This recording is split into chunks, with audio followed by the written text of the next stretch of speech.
Yun, no? Good afternoon, everyone. And another quick video kasi may mga dumating tayong 5 box actually.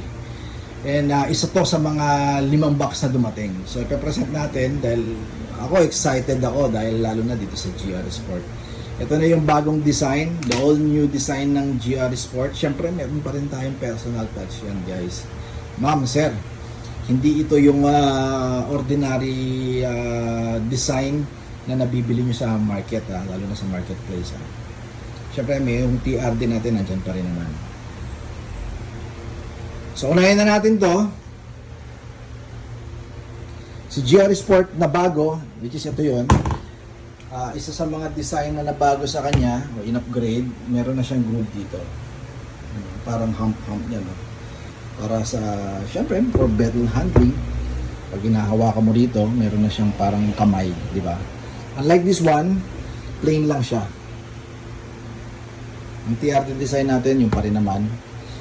Then, ano pa ba na bago rito sa GR Sport? Syempre, yung carbon, mas kumapal to, sir. Hindi po tinipid yung carbon dito. Yan. Pansinin nyo dito, mas malapad.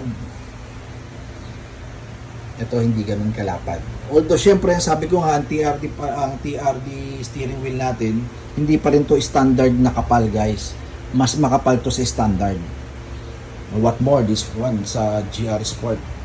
Diba? Nagmukha pa siyang lalong nag-meaty, chunky, and yummy.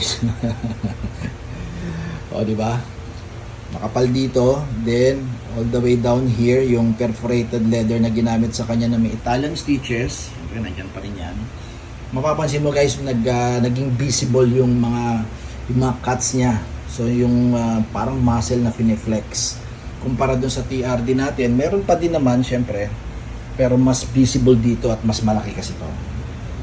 Okay, yan, mas malapad pa, chunky pa rin talaga itsura niya. Yan. For better handling, syempre, yung mga design para dun sa pag hinahawakan natin both side, diba, yan, tulad ng ganyan.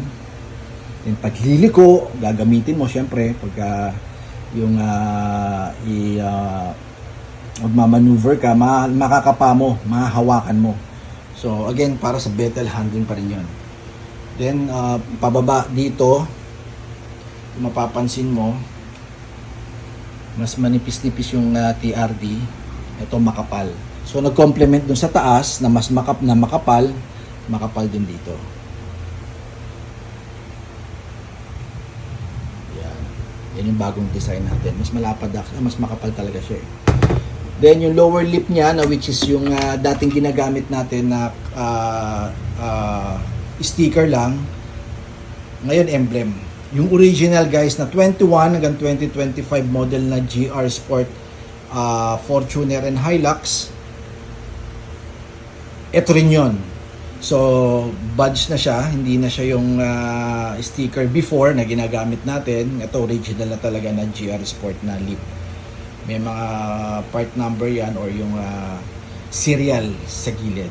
Katunayan na original. Isa to sa pwede nyo i-check sa mga nagbebenta ng mga China and Taiwan. Malalaman nyo na fake yun. Okay, or aftermarket. Hindi siya original. Yan. Ganun pa rin naman sa TRD. Ganun din. Hindi ko na masyado i-discuss to dahil ito na yung madalas nating ikinakabit. Okay. So, ang TRD design, syempre, ang logo nasa taas lang, wala sa baba. Baduy na yun pag dalawa meron, di ba? Sa GR naman, since lumabas na siya noong 2021, binago ni Toyota. Ang logo naman niya sa baba, then guide o 12 o'clock sa taas. Same din yung function niya o yung purpose, kaya may mga line-line na ganyan. Okay, sa atin sa TRD natin, continuous yung line, kahit tanggalin mo to, may linya yan. Right, then babalik mo lang, or pag kinabit mo na, so alam niya naka-design para sa kanya yan. At sa atin lang meron yan. Again, ang presyo nito, guys, 30,000. Hindi tayo nagtaas. Yun nga lang, guys, wala tayong available sa ngayon yung power or yung multi-button na carbon kasi napakahirap ng stock sa Thailand dun eh. Original din kasi yung binebenta natin, which is 8,000 naman yun. Okay, so wala tayong stock sa ngayon pero soon magkakaroon tayo niyan. Alright? And ano pa ba? Yung bilog, baka sabihin nyo lumaki, hindi siya lumaking bilog guys ha. Baka yung iniisip yung bilog hindi na siya standard. No, standard pa rin yung bilog nito. Yan, standard pa din yan. Kahit ikumpara nyo sa stock nyo, standard pa rin yung bilog niya. Ang sinasabi ko naging chunky, na naging meaty pa, yung grip, mas makapal yung grip nito, hindi tinipid sa carbon. Willing tayo guys, comparison, bago kayo bumili sa iba, kung mas trip nyo at mas namumurahan kayo sa iba, try nyo i-consider yung original na tulad nito. Pwede kayo pumunta rito, kahit hindi kayo bumili guys, tignan nyo yung, check nyo yung item natin, yung quality, kasi mas na-appreciate mo at makikita nyo, ma-appreciate nyo pag nakikita nyo sa personal to. Diba? Malaki, mataba ang Hilux, Fortuner, kahit ang Innova, dinagdagan mo pa nito. So naging, 'di ba, yung interior mo talagang mababago. Driving experience of course mababago din dahil kahit luma yung Fortuner mo, mai-enjoy mo ngayon ang pagmamaneho. 'Di ba? Dahil unang-una manibela ang hinahawakan eh. 'Di ba? Manibela unang inuupuan actually. At dito pa lang pag nakita mo, masasabi mo na well, para ka ng racing, di ba?